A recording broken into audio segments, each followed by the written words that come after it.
This is Dave Meltzer with Entrepreneurs the Playbook. I have an extraordinary entrepreneur, Christy Budnick. She is the CEO of Berkshire Hathaway HomeServices, the leaders in their space, by the way. I've utilized them for some of my properties as well. Oh, So, welcome, Christy, to the Playbook.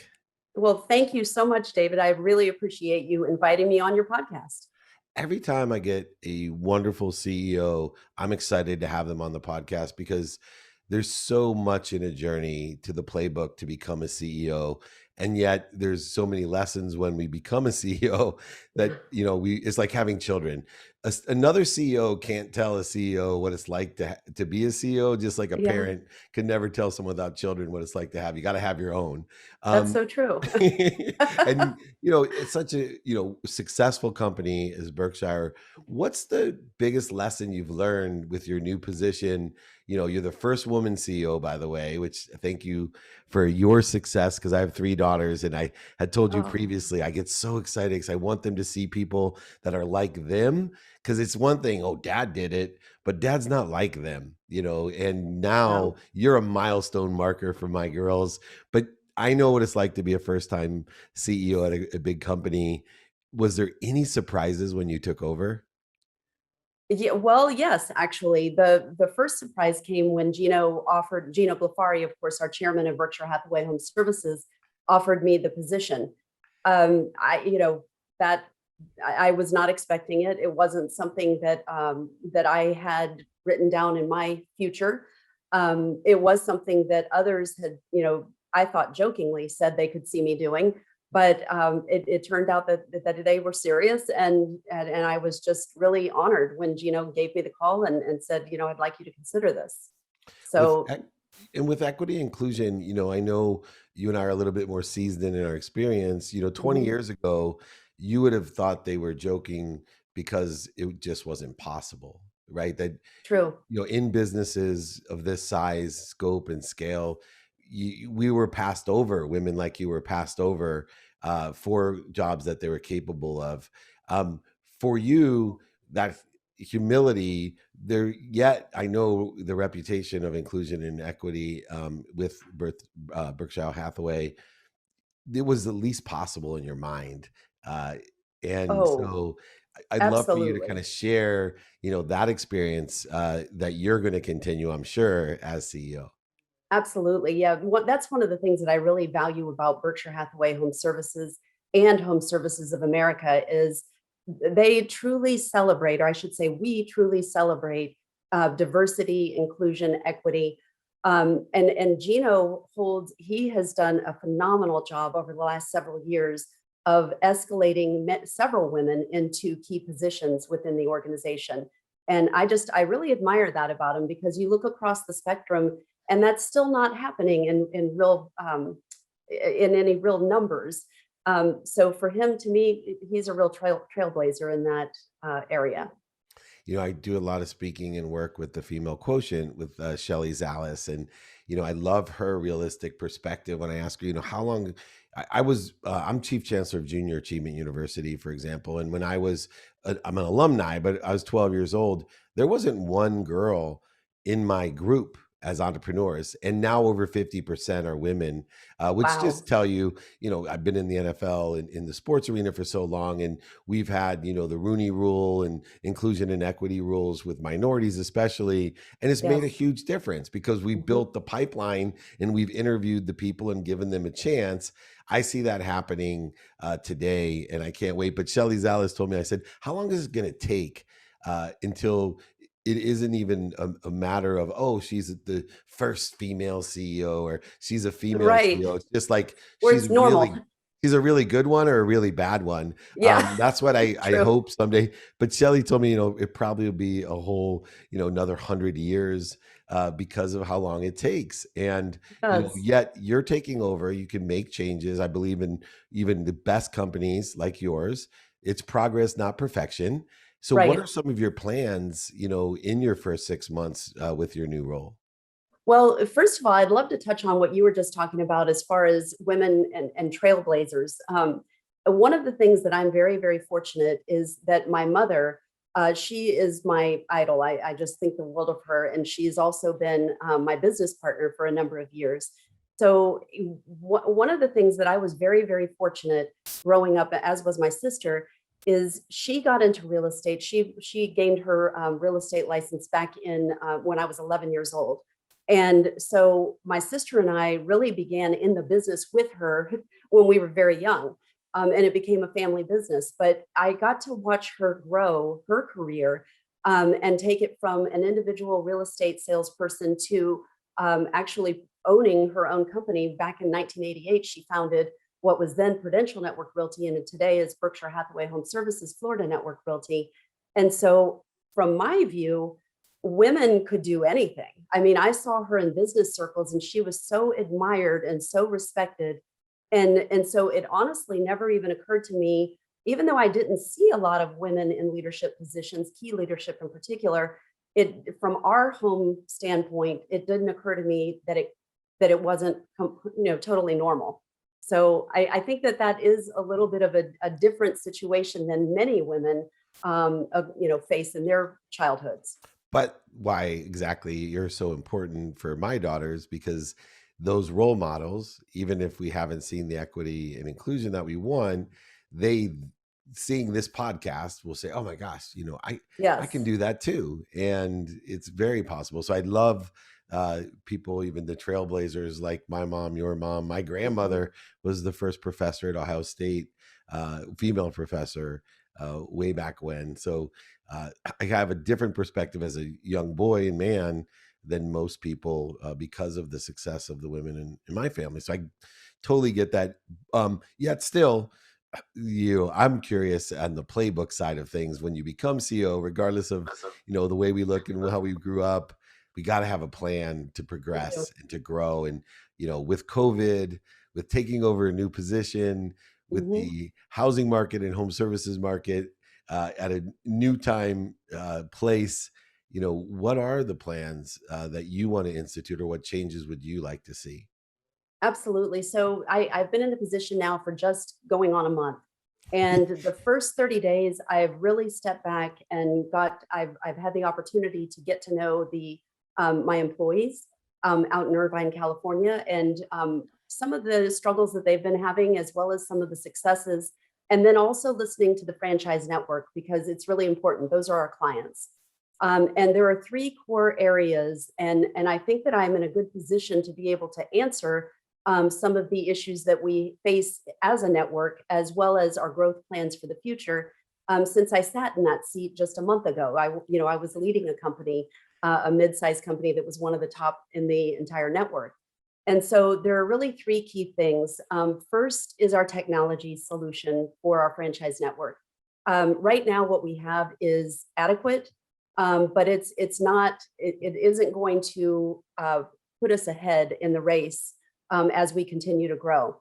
We need solutions that are very simple, they're easy to implement, and also those that can tie into all of our other resources seamlessly, have that type of integration. So that is one core area that I've already begun focusing on. Matter of fact, I just hung up a meeting right before our call. Second, our name, the Berkshire Hathaway Home Services name, stands for luxury. I mean, that is a space that we have commanded since our inception. And I feel like we need to make a stronger play in the luxury market. And we've already started taking some steps to do that. But I think it's really important and critical as we continue to grow that we have a real focus on luxury while not forgetting the other price points that make up the bulk of our business. So that's the second thing. And then the third thing, and I think this is really key because it's something that I've focused on real heavily in my former company. And it's also something that Berkshire Hathaway Home Services is focused on. And to me, it's a real differentiator, and that is our culture. Because everybody has technology, everybody has marketing. I might get something that's better than you today, but at the end of the day, what is it that draws people to the brand? And that is the respect, the longevity, the stability, the security, all of those things that are so meaningful to certainly our clients, but also to realtors, to broker owners. And one of the things that we need to exploit a little bit more is all of our ability to cross over one another in terms of not just being silo oriented in my company, but reaching out across all of the wealth of resources we have in the Berkshire Hathaway Home Services world. It's something that we've done a good job with, but I think it's something that we can do an even better job with going forward. And Berkshire Hathaway in your space, with what's going on today in the market, obviously, Mhm. supply and demand, supplies at an all-time low, demands at a high. But as you know, because you've been in the business for so long, everything's secular, but we've been on a historical run when it comes Yeah. to real estate. The market, the economy, and real estate especially have been on from the near depression it was in, has now taken the longest run in history. But with a luxury brand, Mhm. when supply is low, like it is, there is an advantage to listing and selling and buying luxury homes because those people usually have one, two, three, four or more homes. So the biggest issue for people in the supply and demand game right now is that they would love to sell. There's a huge percent of people that would love to sell, but they have nowhere to go, or they Yes. don't want to, pay the same price. And even though interest rates may be lower and all types of different strategies, um, for you taking over at this time, is there a certain strategy that you're implementing or encouraging to take on those type of owners that don't necessarily need a place to go, where the commissions are much higher, the deals are much bigger, and the supply may be at a higher economic rate than most people would think? Well, so you touched on two things. Number one, we're not having as much of an issue in the luxury market of sellers not wanting to sell because they don't have somewhere to go, because many of those sellers do, in fact, have another home that they're happy to go and live in until they find the next home that they'd like to purchase. Where we're really seeing more of that issue is what I'll call in the bread and butter. That certainly differs from market to marketplace. And with that group of buyers, it's a real struggle because when they sell their home, we're replenishing inventory. That's the good news, is we're replenishing inventory at a rate that's actually faster than last year or the year before. But because of the number of buyers, you're in multiple offer situations in almost every single instance. And so, in order to put those buyers in the very best position to be able to win a contract, they basically need to do as much as they can to become a cash buyer. And I know that sounds a little crazy because not everybody has cash to be able to buy a home. But what it does mean is go to a lender that is a well-known lender. Don't go to one that's just a small one-off or one that you find over the internet that doesn't hold any clout with sellers, and get that really strong pre-approval letter. And needs to be included with every offer that's made. The offer needs to be as strong as you can make it. If you're going in under asking price, the likelihood of getting that home is very, very slim. And most offers that are coming in, we're ending up with multiple offers that are exceeding the list price. It's also really important to have your realtor. You definitely need a realtor to guide you through this, but your trusted realtor needs to find out what are the seller's hot buttons by talking with that listing broker and finding out, does the person need to stay in their home for an extra amount of time in order to be able to make a smooth transition? Or do they need to close and get out quickly? What are the things that matter to that seller? Do they need to pay some of the seller's closing costs to put themselves in a better position? Certainly the binder monies up front need to be very, very strong. So there are a lot of things that buyers can do. But the one biggest piece of advice I'd give right now, it pains me actually to say this, is don't get your hopes entirely wrapped up in that one home. It can be very emotional. And so my biggest recommendation is, it's good to like the home, but there is a good chance that you may miss out on one, two, three, even five homes. So until that contract is fully executed, try not to get too emotionally attached.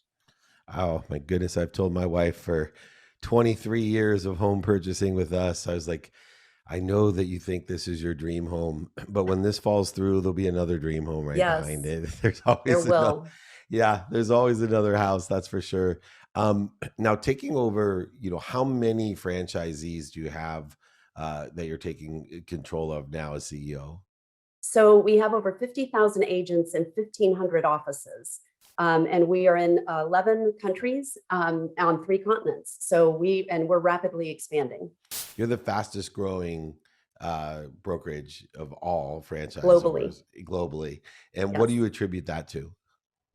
A lot of it has to do, again, with the Berkshire Hathaway Home Services brand. The leadership that makes up the brand is very, very strong. You have well-seasoned um, franchise network owners, broker owners that make up the franchise, and so it's a brand that resonates with clients from all over the world, as well as here locally. And I think that respect and stability and trust means an awful lot to people. It's so funny. You went to the University of Lynchburg, I did. and my worst real estate investment was I owned a golf course in Amherst, Virginia, called Poplar Grove, not too far from Sweetbriar, right around the block Yeah. from where you went to college. I'm thinking, oh, I should have used someone from BHSS. I'd have been a lot better off. You would Uh, have been in a much better position. well, I did learn a valuable $100 million lesson. Be the third owner of a golf course. So for all you luxury real estate people out there, there's Dr. J, the basketball player, and we learned that together. Be the third owner of a golf course. Don't be the first owner. Interesting. There Interesting. Yes. you learned something new. um, Taking forward also that you did have to shift from leading your own super successful franchise to running the entire company and network. How did you use or deal with the transition? Because obviously you have to have someone now in charge of what was your livelihood for years and years and years. Your baby that you built, you had to hand off. What were some of the things that you had to do that? Thank you for asking that. It is my baby, and my mother and I grew the company to now we have 500 agents and 60 employees. It's all about the relationships, and that has been such a blessing over the years. But one of the things that Berkshire Hathaway really encourages is making sure that you have a succession plan. And that's been real important to us over the years. And so while I was president and CEO, I had moved 2 people into positions. One is a woman by the name of Ann King, who was over our brokerage division. And then the other was Kevin Wagaman, who was over our core services like mortgage and title and property management. And fortunately, the 2 of them are a powerhouse. And I felt very, very confident turning it over to them. And Linda and I are both still chair people in the company. So I still work closely with them during this transition time, but I'm 100% confident in their abilities. And last question to that. When you take over as CEO, I know I was CEO of Samsung's first phone division at a younger age, but they had created a succession plan and it's kind of like in the old days, my business partner is Hall of Fame quarterback Warren Moon. He said in Houston, when you came to camp, they'd only give you a one-way ticket.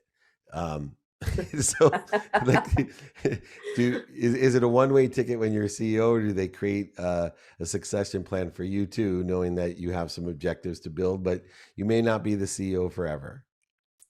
That's funny. I have not even gone there quite yet. I'm still Well, you've been adjusting there to a my new month. I role. figured you're already leaving. I do hope to be in this position. Longevity is important. It's been in my blood. But I also recognize that it's always good to bring in fresh perspectives. But if I know Gino and I know the leadership of Berkshire Hathaway Home Services and Home Services of America, there are definitely pathways. We have a number of different initiatives going on. And I feel certain that one of those could very well be in my future.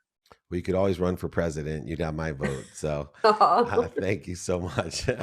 um, Thank you. what a great milestone leader you are. And I am so proud and happy for you, because there couldn't be a better position for a better person, and just such a great company, one that I've dealt with for years and will continue to, because of the culture and the integrity of the business. And I can see why everyone thought you'd make a great CEO.